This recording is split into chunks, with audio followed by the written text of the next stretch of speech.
Hey, I'm Jim Serton. Welcome to Understanding Upstate, the podcast dedicated to exploring what makes upstate New York such a unique place. Each week, my co-host Rob Adler and I dive into a new upstate topic to better understand what's up upstate.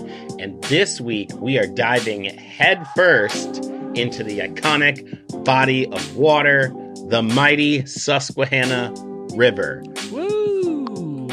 Come on in, the water is fine. Ooh, my voice just broke up there a little bit. Sure. I mean, you get choked up talking about this here river. It's true. If you swallow some of the water, you might get choked up. Yo, listen, man. As someone who has swam in this river and probably have swallowed, you can't like just swim in a river and not ingest some. That water is moving, man. Yeah. Yeah. It does explain a lot in retrospect as to why I am the way I am. Yeah. If I've ingested some Susquehanna River water. I think if you find yourself in any of this country's great waterways, it's our generation's lead poisoning, you know? Sure. Yeah. It does explain a lot about why I am moving the way I'm moving today in my 40s. For sure. Indeed. Well, hey, that might explain the way you're moving, but I don't have an explanation for why more Speedy Freaks and Rattlesnake Pete's aren't moving to subscribe, rate, and review the show, Jim. Huh? How's that? Yeah. Guys, get in there. That was pretty good. Thanks.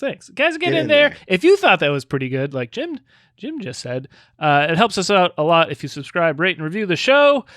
Give us a 5-star rating wherever you listen to your podcasts and write a positive review. And in that review, you can tell us what waterway polluted your body, right? And then we'll do an episode on it. How about that? Well, we strongly encourage that. Mm-hmm. We strongly encourage it. Now, I do want to say this, I feel like we can throw this in because it feels like we're right at the segue, or not a good we're at a good point to throw this in here. We're at a confluence, maybe. I don't know. We're at a perfect confluence to flow into this. That we not only, I don't even say we have a review to read, we got a picture. We do. We got a picture. Perfect for an audio first medium. Yes. I love it. This is exact, but you know what? It's a great way to direct people to following Understanding Upstate on Instagram. If you're like, wow, what is this picture all about? You can go see it. But I do want to give a big shout out to my guy Donald, who sent us a picture of him rocking an Understanding Upstate t-shirt, because my man has been supporting this podcast for a hot minute, and it's important that we recognize that and give him his flowers. He is rocking it with pride, and you could be just like Donald and have one of those t-shirts if you get over to our store online, understandingupstate.printful.me, to pick up a shirt. There's so many delightful colors that you can get into over there, and it rocks and looks great. Donald is killing it with the tea. 5 stars. It's always a treat to see my name on another person who I've never met. Hey. It's great. I love it. Thanks, wild. Donald. Thanks. And Donald speaks very highly of you. Oh, wow. I will say this. All he has right. certainly reached out to me and said he gets a big kick out of you and would like to meet you someday as well. We will make it happen at some point. Just say that. Just throwing it out there, folks. All right. We are making impacts and strides on this podcast. Pretty cool. Jim, this podcast happens to have a segment that we haven't done in a few episodes, I feel like. Right. Should we do an Upstate update? Yes. I believe we both have Upstate updates. I'm going to jump in with mine first here. This has been a featured story many times. Jim, breaking news. Albany's back in Upstate, baby. How about that? Wow. Welcome back, guys. Good to have you all back in the fold. If you're new to the podcast, we use the definition for what is Upstate, right? It's a hotly contested topic Oh yeah, I think we feel I got into it on stage with somebody. Wow. I was on stage and I had to correct someone on what's Upstate. But our definition being, if it's on the Metro North line, which is a commuter train from New York City, and it goes pretty far north, goes up to Poughkeepsie, that's considered downstate. It's not considered upstate. So if you're on the Metro North line, you're not upstate. You're downstate. If you are beyond the reaches of that line, you're upstate, baby. And Albany was going to get an extension from Poughkeepsie, the Poughkeepsie line, up to Albany, but it's happening no longer. No. I got a quick breaking news update. This is like from yesterday and today. This is from Gothamist, Brooklyn newspaper, New York news, not newspaper, but news site. Yeah. Local news outlet here. Amtrak restores NYC Albany trains, dropping cheaper Metro North alternative. Amtrak is restoring full train service between New York City and Albany beginning in March, but at a cost to commuters hoping for a more affordable line. The move means a plan to extend Metro North to the capital region will no longer move forward after Amtrak said it would not allow the temporary service to proceed, which I've read it was temporary. I also read it was like, we're going to do it and like hopefully continue it. There's debate around, or not even debate, but there's murky descriptions around what is actually going to happen. The proposal would have offered cheaper fixed fare trips along the Hudson line. Amtrak originally announced last April that it would significantly cut some of its train service between New York City and Albany for several years to accommodate construction on the East River Tunnel, which was badly damaged during Superstorm Sandy. The announcement drew criticism from the estimated 3 million New Yorkers who use Amtrak each year to travel between the city, the Hudson Valley, and the Albany area. It goes on to talk more about it, but the headline being Metro North is not extending north. Nope. Albany, you stay within the warm confines of upstate New York. Congratulations. You're in a good place, and you're in a good place to be, man. Yeah. But also, fuck Amtrak, dude. Yeah. Like some of the other articles I read were not so kind to Amtrak, and I think rightfully so. Again, this was going to be a half as expensive, alternative to this. They were like, wait a minute. Yeah. Y'all trying to take money out of our pocket? Mm-hmm. Nah, ain't going like that, man. Ain't going like that. Mm-hmm. But every cloud has a silver lining. And Albany remains in the fold, baby. Mm-hmm. I like it a lot. Jim, I think you have an Upstate update as well, though. Indeed, I do. So here I am in New York City hosting a monthly hip hop trivia night at Beer Wax called Trivmatic. Shameless plug. If you're in the New York City area, you should come out for it. 90s, early 2000s hip hop trivia, always a good thing. Well, there I am enjoying my night, and who walks in? LaRue. LaRue of Stellar Human made an appearance at Hip Hop Trivia, and 607 was in the building last night. Previous guest on the podcast. Please go check out his episode. He has a very dope vintage store in Binghamton, Stellar Human. It has some very dope pieces. I strongly encourage you get there and support what he's doing, and he's also doubles as a venue as well. Some really great shows have happened there. Music has taken place there. Some great hip hop happening over there, and comedy. Stellar Human Presents is a yearly show that I perform on, and you should go check that out too. But I do just want to shout out LaRue real quick, and had a great time chopping it up with him about some Binghamton shit in Brooklyn, New York, because much like Bucktown, Binghamton is everywhere. Well, there you go. You love to hear it. Oh, I love it. Well, Jim, the Susquehanna River isn't everywhere. It's in one place. Well, it's in a couple places, but it starts in upstate New York and then goes into Pennsylvania and Maryland. But for our purposes, it's in one place. for the sake of discussion, the bulk of what we're going to be speaking upon today, it will be happening here. So let's get to it, shall we, Jim? Let's get flowing, man. Let's get flowing.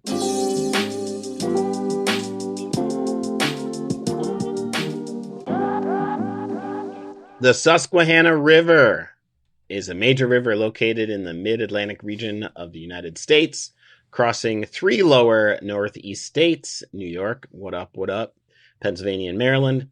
At 444 miles long, it is the longest river on the east coast of the United States. Who knew? I had no idea until I read that.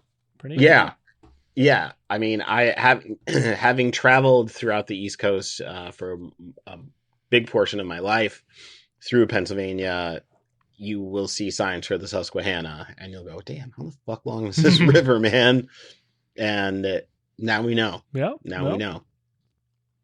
By watershed area, it is the 16th largest river in the United States, and also the longest river in the early 21st century continental United States without commercial boat traffic. What fucking nerd put that fact in, Jim? What? Early 21st century continental United States river without commercial boat traffic. How about that? Wow. Who knew? And I think did now, I wonder. Listeners. I wonder if that's due to the fact was last week Murphy's Island, right? Our yes. Great episode, Murphy's Island in the Susquehanna River. If I recall correctly, it had to be dredged to allow for bigger boats, at least around the Binghamton area. So it might be, not navigable for larger boats. Having swam in it and been through it, it's like it's not boat worthy. It's not commercial boat worthy to say that. Sure. Like if you look at the Mississippi, where it's that boat can hold, that river can hold commercial boating. The Susquehanna a commercial boat would fuck that up pretty bad. Yeah. Okay. That makes sense. Sense. Yep. I mean, I've walked across the dam through the Susquehanna River. Right. So right. where I'm not walking across the Mississippi. I'm not. We won't do that. I've walked across the Mississippi Dam, but that's because there's a path, because it's a big fucking dam. It's well, let's have a trail go across it. But that's also in Minnesota, and it's not a mile wide yet up there. I digress, Jim. I digress. Sure. Well, the Susquehanna River forms from two main branches. The North Branch, which rises in Cooperstown, New York, and is regarded by federal mapmakers as the main branch or headwaters, and the West Branch, which rises in western Philadelphia and joins the main branch near Northumberland in central Pennsylvania. The river drains 27,500 square miles, including nearly half of the land area of Pennsylvania. The drainage basin includes portions of the Allegheny Plateau region of the Appalachian Mountains, cutting through a succession of water gaps in a broad zigzag course to flow across the rural heartland of southeastern PA and northeastern Maryland in a lateral, near parallel array of mountain ridges. Having driven from New York City to Binghamton, you will pass through the Susquehanna River Gap and see all of this. It's pretty beautiful, I must say. The river empties into the northern end of the Chesapeake Bay at Perryville in Havre de Grace, Maryland, providing half of the bay's fresh water inflow. The bay lies in the flooded valley or ria of the Susquehanna. Now, the North Branch of the Susquehanna. We got to get into it here, folks. Also called the Main Branch Susquehanna. That's right. The main one. Yeah. The big deal. Don't fucking forget it. The longer branch of the river rises at the outlet at Otsego Lake in Cooperstown, New York. Big shout out to Upstate New York. From there, the North Branch of the river runs west-southwest through a rural farmland in Derry County, receiving the Unadilla River at Sydney. I've been through Unadilla before. Small little pocket of Americana. It dips south into Pennsylvania briefly to sharply 90 degrees west at Susquehanna and 90 degrees north at Great Bend, hooking back into New York. Whoa. Cool. Yeah, pretty wild, dude. And get this, folks. It receives the Shenango in downtown Binghamton at the fucking confluence. There you go. Stand up. Let's fucking go. See, this is how upstate I am. I just get fucking amped up over some real geographical shit. I mean, it's pretty fucking cool. It hangs a couple rights, like 90-degree angles. It's like, I'm going back north, baby. I gotta get back to Binghamton. I gotta get downtown. I gotta get to Mug Night. I get it. I understand, dude. Sure. I've been to Mug Night plenty of times. After meandering westwards, it turns south, crossing the line again through the twin towns of Waverly, New York, and Sayre, Pennsylvania. Wild places. And their large right bank rail yard, once briefly holding the largest structure in the United States devoted to the maintenance and construction of railroad locomotives. Who knew?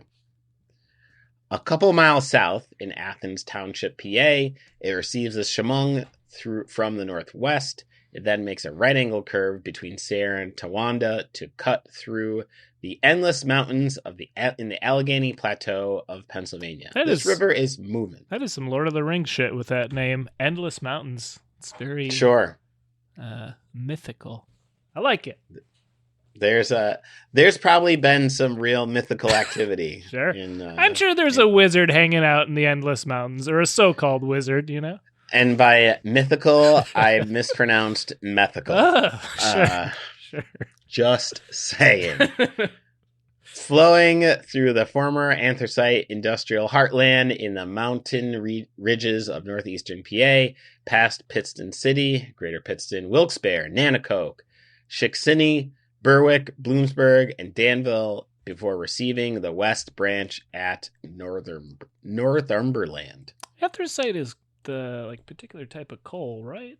Yes. I think you are correct. That sounds right. I'm not going to Google it. It's in Pennsylvania. We're just going to say I'm right. And we are straight up in upstate New York. Well, we're spending a lot of time in upstate because that's where our river starts. Indeed. And I say ours because it belongs to upstate New York. There you go. Well, Rob, it's got a name. Mm-hmm. Where did it come from? Well, the Susquehanna may come from the Lenape word Susquehanna, meaning muddy river, which, man, that really confirms everything I've read about the Susquehanna. It, we'll get to some news articles at the end, but, every other word is mud. It's just okay. Flood happened. There was mud everywhere. Someone died. We had to pull him out of the mud. It's a hand in hand with any article about this river is mud. Anyway, alternatively, it may have come from another Lenape term, Susquehanna, which means oyster river. Oyster beds were widespread in the bay near the mouth of the river, which the Lenape farmed. They left oyster shell middens at their villages. A third account translates Susquehanna from the Susquehannock language of the Iroquois family as a stream that falls toward the south or long crooked river. The Lenape are an Algonquin-speaking Native American people who had communities ranging from coastal Connecticut through New York and Long Island and further south into Jersey and Delaware in the mid-Atlantic area.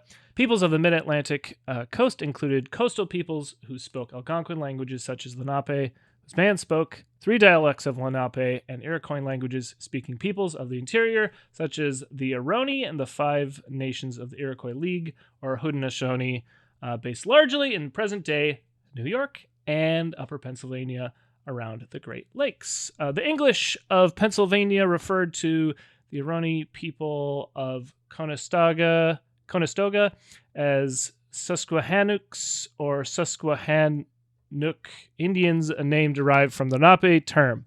In addition, John Smith of Jamestown, Virginia, labeled their settlement as Susquehanna on his 1612 map when he explored the upper Chesapeake Bay Area.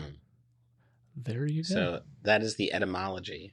As with 90% of the things in I would say 90%, give or take, of towns, etc., in America named after Native American places and people. Yeah, I think New York State in particular has, I think, more than the average state. I would say, like, seems to me. Well, I mean, if you go into like New Mexico, right? Sure. You're gonna have like Santa Fe and like towns that are like, oh, okay, Phoenix. Yeah. Things of that sort. But New York does hold it down pretty heavy. Tioga County, Susquehanna County, Cayuga County. Yep. Let's go, Native people. Let's go. Tioga? Anyway. Did we say Tioga? I'm just trying to. We did. I got to Tioga. Okay. Well, let's talk some history, Jim, shall we? Yeah, let's go. All right. In 1615, the river was transferred by the French explorer Etienne Brulé. In the 1670s, the Conestoga or Susquehannock people succumbed to Iroquois conquest by the powerful Five Nations of the Iroquois League, based in present-day New York, who wanted to control the fur trade with Europeans. The Susquehannock assimilated with the Iroquois. In the aftermath, the Iroquois resettled some of the semi-tributary Lenape in this area, as it was near the western boundary of the Lenape's former territory known as Lenapoking. The Susquehanna River has continued to play an important role throughout the history of the United States. 18th century, we've got William Penn, the founder of Pennsylvania Colony, negotiated with Lenape to allow white settlement in the area between the Delaware River and the Susquehanna. Not a good idea. No. And not a good look, man. Which is part of course, the Lenape territory. This is between the Delaware River and the Susquehanna. In late colonial times, the river became an increasingly important transportation corridor used to ship anthracite coal, discovered by Necho Allen from its upper reaches in the mountains to the markets downriver. 1779, during the American Revolutionary War, General James Clinton led an expedition down the Susquehanna from its headwaters. His party made the upper portion navigable by damming the river source at Otsego Lake, allowing the lake's level to rise, and then destroying the dam and flooding the river in order for his flotilla to travel for miles downstream. James Fenimore Cooper described these events in the introduction to his historical novel, The Pioneers, 1823. And I believe, you know who else talked about this? We did. We sure did. We talked about this too. This is a campaign against the Native Americans in the area, and not good. Not good. A pretty brutal campaign, and often overlooked aspect of the Revolutionary War, but it is talked about in the new Ken Burns documentary, actually, at some point. Oh, nice. Which is cool. Go check that out. A lot of upstate history in it. And from like a good viewpoint, or one could say accurate. Like anyway, all right. Let's see. At Athens, Pennsylvania, then known as Tioga or Tioga Point, Clinton met with General John Sullivan and his forces, who had marched from eastern Pennsylvania together on August 29th. They defeated the Tories and warriors of allied Iroquois bands at the Battle of Newtown near present-day Elmira, New York. This is part of what was known as the Sullivan-Clinton Campaign, or the Sullivan Expedition. They swept through western New York, dominated by the Seneca people, destroying more than 40 Seneca villages, as well as stores of crops the people had set aside for winter. Many of the Iroquois left New York and went to Canada as refugees. Casualties from exposure and starvation were high that winter. And it was such a brutal campaign that, people back in the central parts of the Revolutionary War thought they went too far, which is saying something for the time. Like, it's like, to get brutal people to be like, man, that's brutal. Yeah. Pretty fucking brutal. Yeah, absolutely. Let's see. Flash forward to 1833. We got John B. Jarvis, who began a canal system. I like what I'm hearing to extend the Shenango River. Go on. Connect the waters of the Susquehanna from Shenango Point to the Erie Canal, which ran through the Mohawk Valley of New York, ultimately connecting with Lake Erie through the Wood Canal.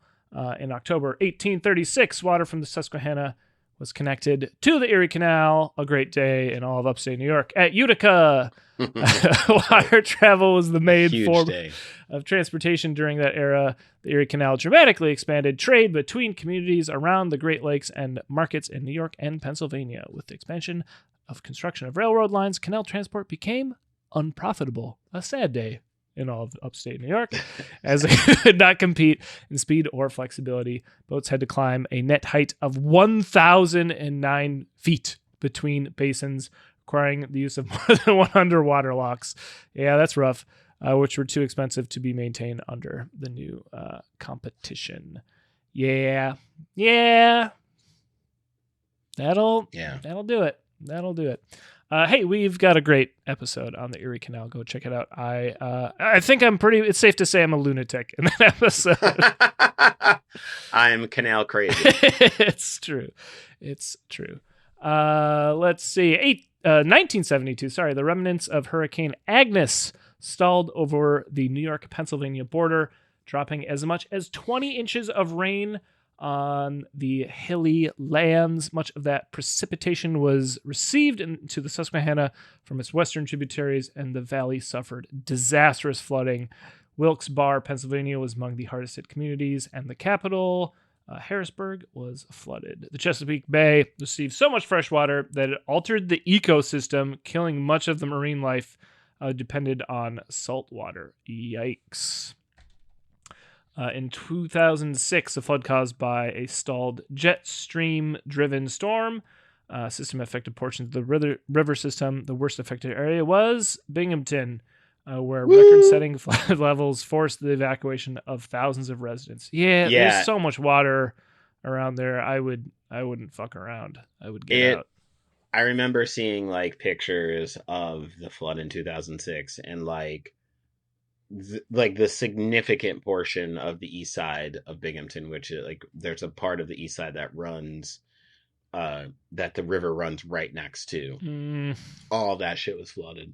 It's fucked up. I'll talk about it a little bit later if we have time, but there was a flood in 1935, and the water basin in that area, or the watershed, is immensely connected.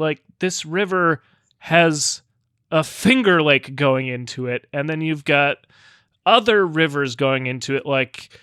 Things can really escalate quickly in terms of floods. Let's see. September 2011, the Susquehanna River and its communities were hit by Tropical Storm Lee, which caused the worst flooding since Agnes in 1972. Wow! And I think this is the flood we talked about last week, which led to the ultimate decline of Murphy's Island. More on Murphy's Island in that episode. Go check it out. Jim, we've talked a little bit about canals, but we're going to talk more about canals, much to my delight. We're also going to talk about bridges, ferries, and dams. Let's do it. Bridges and ferries and dams. Oh my. The Susquehanna River is important in the transportation history of the United States, as we had talked a little bit before. Before the Port Deposit Bridge opened in 1818, the river formed a barrier between the northern and southern states, as it could be crossed only by ferry. The earliest dams were constructed to support ferry operations in low water. The presence of many rapids in the river meant that while commercial traffic could navigate down the river in the high waters of the spring thaws, nothing could move up. As the industrial age progressed, bridges replaced ferries and railroads replaced canals, sadly. The railroads were often constructed on top of a canal right of way along the river. That is sacrilege. Who the fuck do you think you are? Get the fuck out of here. Many canal remnants can be seen, for example, in Havre de Grace, Maryland, along U.S. Route 15 in Pennsylvania, and in upstate New York at various locations. These latter remnants are part of the upstream divisions of the Pennsylvania Canal, of privately funded canals, and canals in the New York system. Today, 200 bridges cross the Susquehanna. The Rockville Bridge, which crosses the river from Harrisburg to Marysville, Pennsylvania, is the longest stone masonry arch bridge in the world. Wow. World. Folks, I'd be more impressed if it were in New York. What? Yeah, oh, yeah. Okay. Move the bridge to New York, and let's talk. It was built by the Pennsylvania Railroad in 1902, replacing an earlier iron bridge. They built a stone bridge to replace an iron bridge?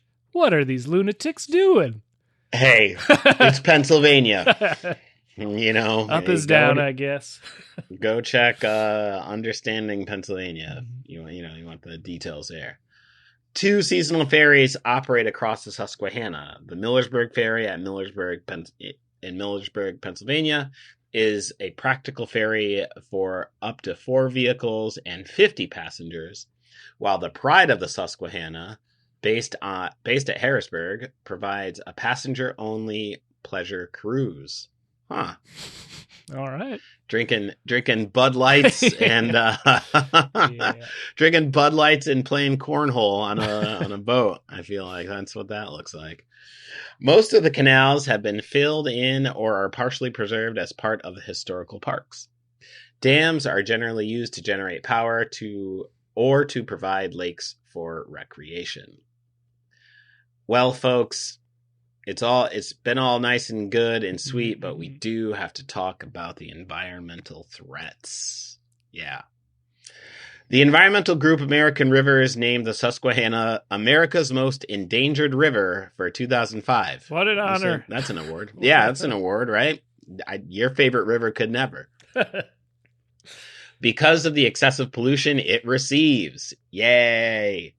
Most of the pollution in the river is caused by excess animal manure from farming, agricultural runoff, urban and suburban stormwater runoff, and raw or inadequately treated sewage.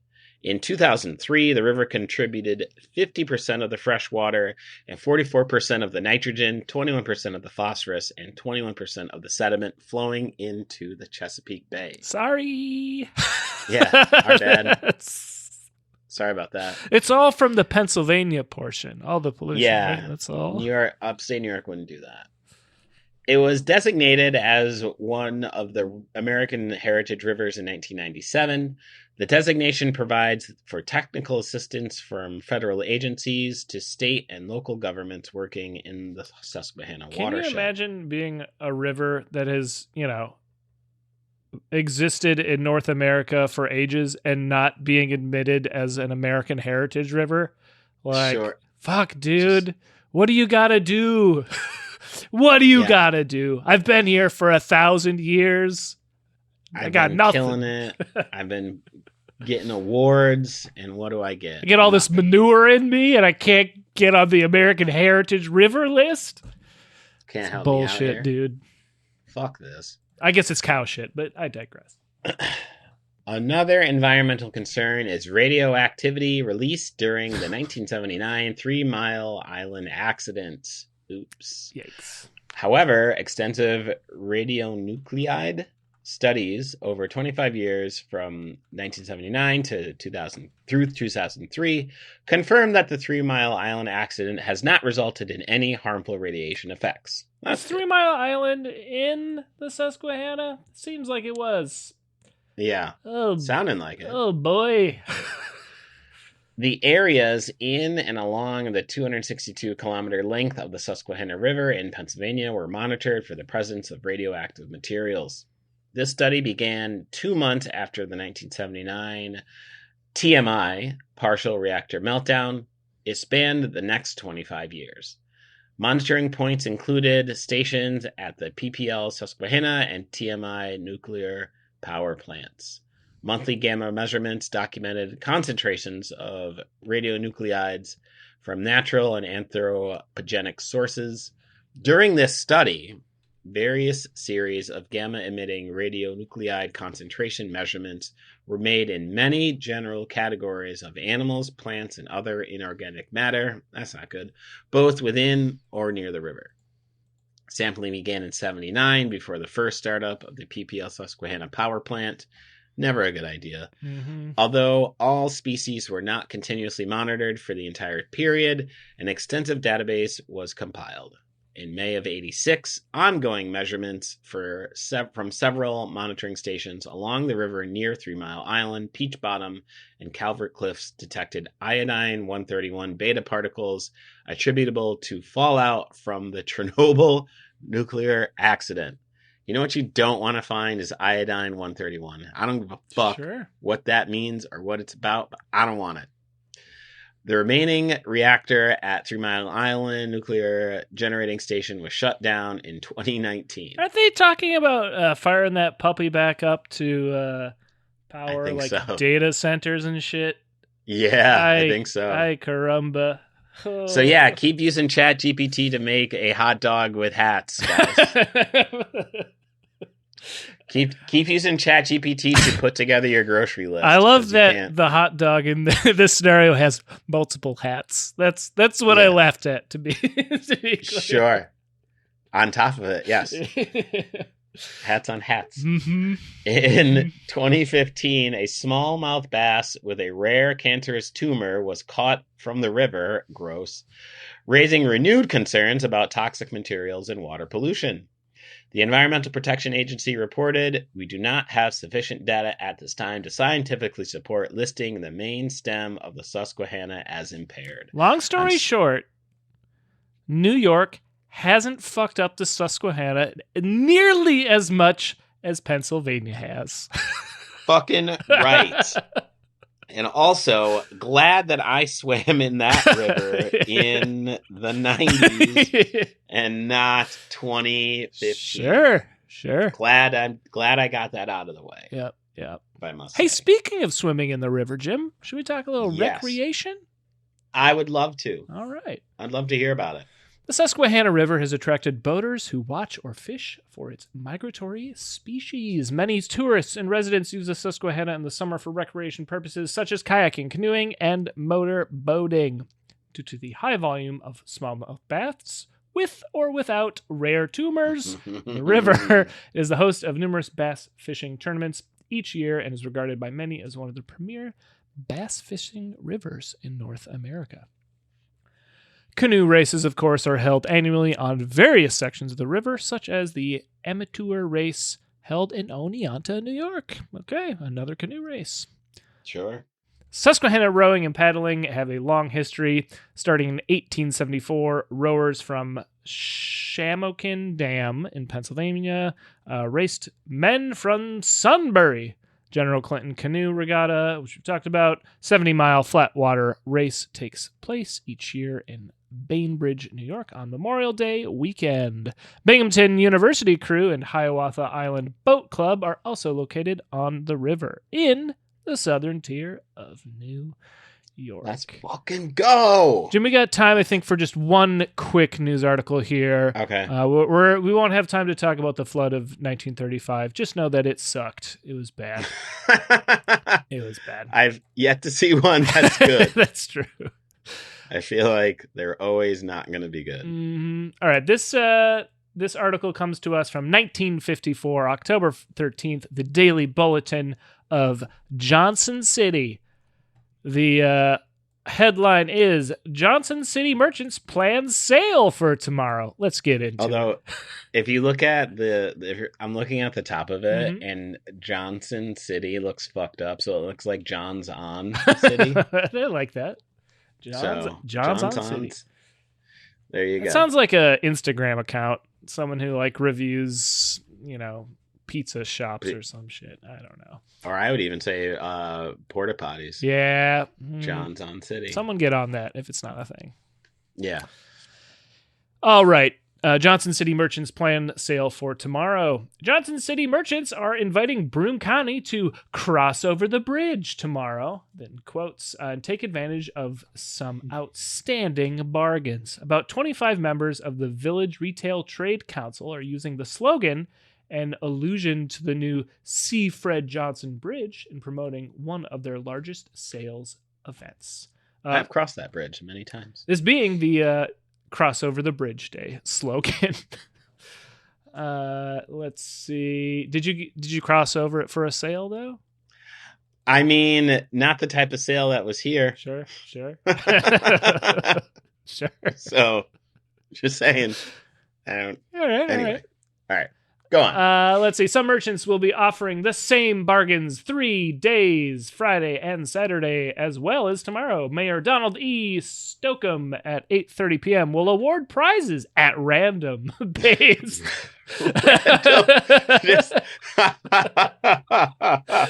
just at random. Anybody just walking down the street, you ain't got to be a part of this. It's based on free tickets available to visitors during the day tomorrow. The award will be made in front of Workers Trust Company and Main Street.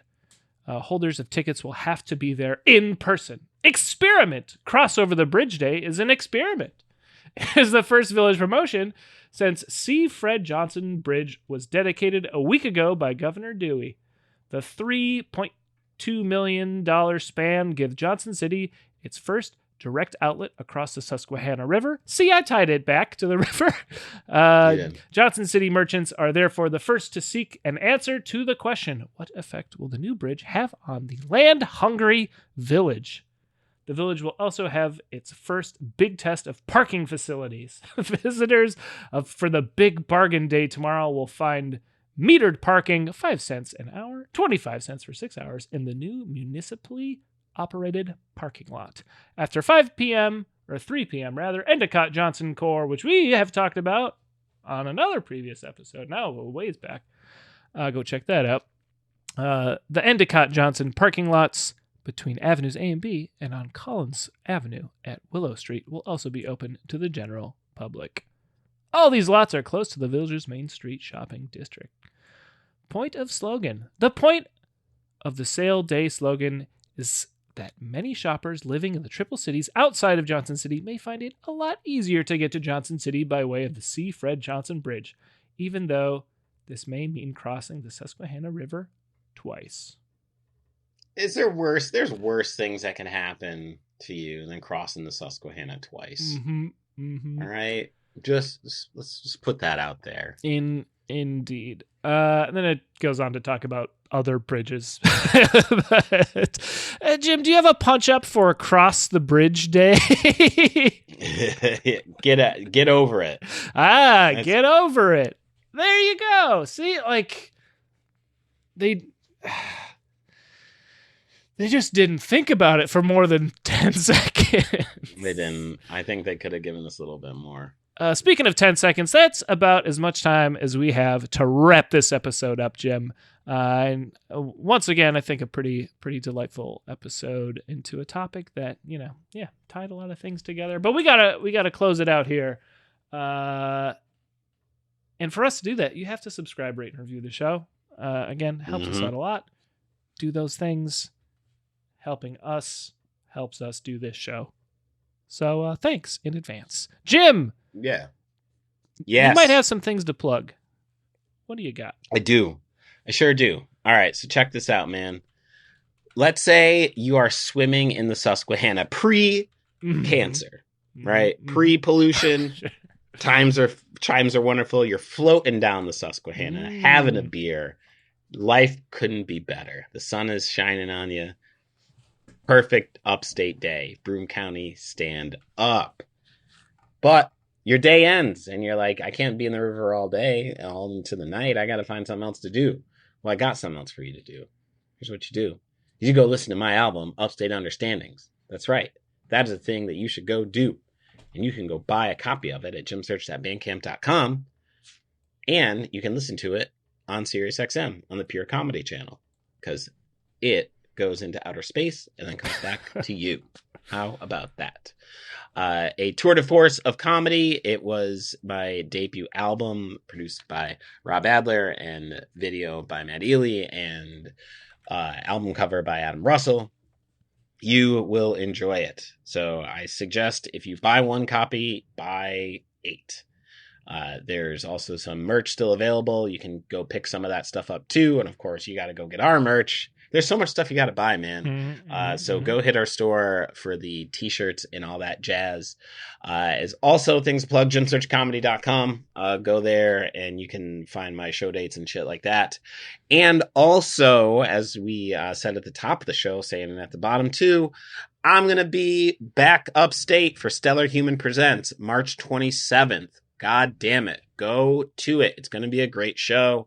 Woo. I'm, of course, going to be on the lineup. Courtney Farrington's going to be on the lineup. Stephen Brown is going to host it. It's going to be at Stellar Human. Tickets we're going to be in the show notes. And also, if you are in the Binghamton area, you can go to the store and you can maybe grab some tickets there. It's just, you just got to pull up for it. It's going to be a dope ride, man. I strongly encourage it. You can also get tickets at the door if you're balling out like that. So go do it. Understandingupstate@gmail.com. Shoot us an email, man. It'd be dope to hear from y'all. Again, we do shout everybody out that does support the show, like Donald, like Adam. There's a lot of folks who in the past have supported the show that we have made sure they got their flowers. All right. That's all I got. Rob. Yes. They bought everything. But yet and still they have more money because they are flush with cash. They're oligarchs that have money to spend. Oh, they listen to this show? Wow. Cool. Yeah. All right. Yeah. Well, hey, guys. Hey, dudes. Guys, you may have heard up top me reference the fact I'm from Minnesota, which if you're listening to this episode, the time is coming out. There is a lot going on there right now via the federal government having its boot on the neck of the state. I think it's a pretty succinct way to say it, and it's impacting a lot of people there. I would love for you to take a look at the link that I'm throwing in the description. It's to a lot of vetted organizations. Any amount is going to help. People are afraid to leave and get groceries. There's a lot of food insecurity among a variety of atrocities that are happening there. Just to keep it succinctly, again, I'm going to throw out this link. It's standwithminnesota.com. There's a lot of great ways to help out just by donating what you can. So if you have something and are able to, it's greatly appreciated. And thanks. Jim! Yes. Let's pivot to a happier Sure. topic. We got to give a hint for next week's episode. What do you got? Well, I can tell you this. You will be hopping over to what we got in store next week. I like it. I also like when I get to wrap up the episode with an up pun. Are you ready? Yes, go. Jim, much like the Susquehanna, I need to take a right 90-degree turn and head back up to New York. So let's get on out of here. Boom.